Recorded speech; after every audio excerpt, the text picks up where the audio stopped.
My daughter was found sleeping in a cardboard box outside my mother-in-law's mansion. The phone rang at 2:14 a.m. Not loud. Not urgent. Just enough to wake me. A stranger's voice. Careful. Lowered. The kind people use when they're afraid of being overheard. She's outside your mother-in-law's house, he said. In a box. I didn't ask which child. I only had one. I drove through the night with my jaw locked so tight my teeth ached.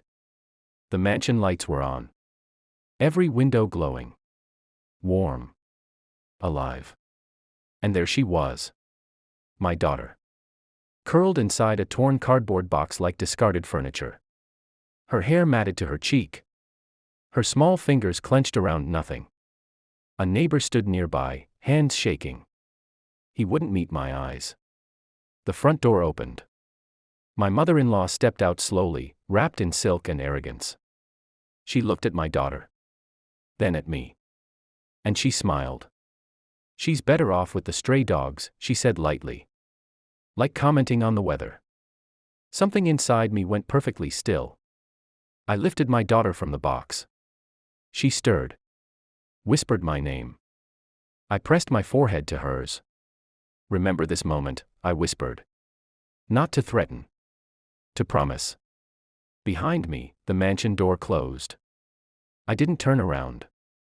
I used to believe cruelty needed a reason. I was wrong. My husband, her son, had disappeared months earlier. No goodbye. No explanation. Just silence and a lawyer's letter dissolving a marriage like it had never existed. His mother controlled everything. The house. The accounts. The story. She told people I was unstable. That I couldn't care for my child. That my daughter wasn't really his. I never defended myself. I watched. I listened. I learned how power moves quietly. Through rooms when it thinks it's alone. At night, I replayed her smirk. That sentence. Better off with the stray dogs. I told myself anger was useless. Emotion was a liability. What I needed was time. I worked 3 jobs. Saved every cent. I studied finance at night while my daughter slept beside me. Fingers still curled like she expected the box to return. I watched the mansion from a distance. Learned its weaknesses. Debt hides behind beauty. Pride blinds people to paperwork. I tracked shell companies. Property liens. Refinanced loans buried beneath marble floors.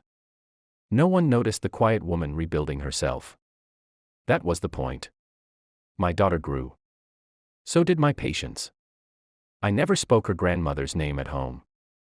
I never poisoned her with my rage. I taught her something better. Memory. 8 years later, the numbers aligned. The mansion wasn't owned by pride. It was owned by debt pretending to be royalty. I bought it. Not directly. That would have been crude.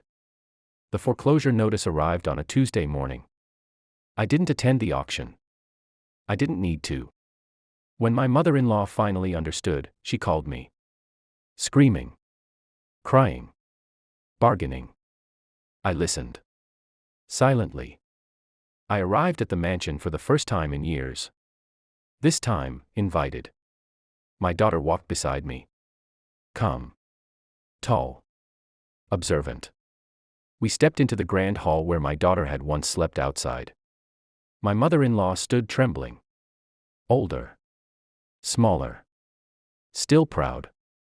I handed my daughter the envelope. She stepped forward and placed it in her grandmother's hands. Eviction notice. No words. My mother-in-law looked at me, searching for mercy. I gave her none. She remembers, I said quietly. Her face collapsed. We left before sunset. I didn't look back. Power doesn't announce itself. It waits. That night, my daughter slept peacefully. No boxes. No fear. Only memory. And the quiet understanding that some lessons last forever.